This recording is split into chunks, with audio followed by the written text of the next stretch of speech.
Let's see how to do some basic color correction and a light wrap to make an element blend into a scene better. First, let's watch this movie. And overall, this dancer seems to blend in with that background just fine, even though she's composited on top. Let's look at the original. I'll create a new composition by dragging the Car Through Fog movie to the new composition icon, and then drag the dancer on top.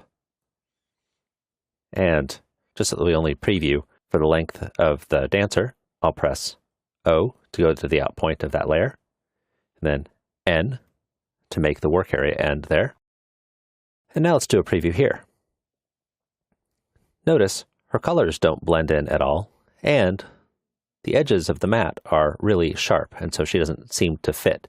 She seems to be sitting on top of the background as opposed to blending in with it. So let's start with the color correction first. The most obvious thing is that the dancer is more saturated than the background. So let's begin by bringing the saturation down a little bit. We use hue saturation. And bring the master saturation down quite a lot. Maybe about there. And she's also quite a lot brighter. So let's bring down the master lightness as well. There. This is a dark alley, so she's not going to be very well lit. That's a bit better. Okay, now let's preview this again. Well, the color and lighting's definitely closer. But notice, if we zoom in a little bit, the edges are really sharp. And there doesn't seem to be any interaction between the dancer and the background layer. It just goes sharply from background to dancer. Let's see what we can do to fix this. We'll use a light wrap. There are many ways to make a light wrap. I'll just show you one, and it uses layer styles. It's a very quick and dirty method. I'll press Ctrl-D to duplicate the dancer layer. Then here on top, I'll apply a layer style, layer, layer styles, inner glow,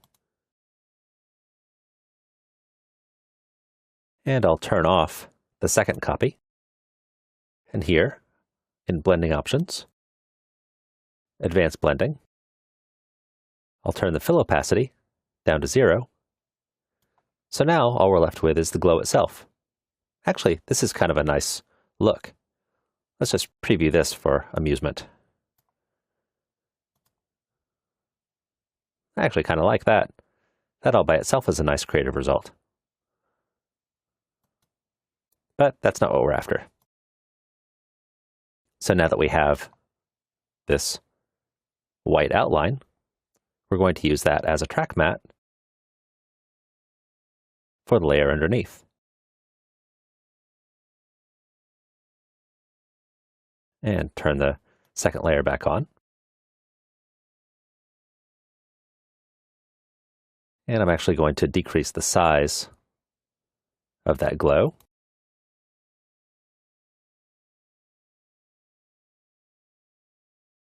Right now it's very large at 5. I'll make it 1, or maybe 2. There. Now, if we zoom back in, we'll see that there's not a sharp boundary between the background and the dancer anymore, but rather there's a 1 or 2 pixel gradient, so to speak, a soft transition. I'll scroll back up and collapse this so that we can toggle back and forth between no track matte. Look at how sharp that is. And then turning the track matte back on. Nice and smooth transition. So I'll zoom back out here. There's a little bit more room.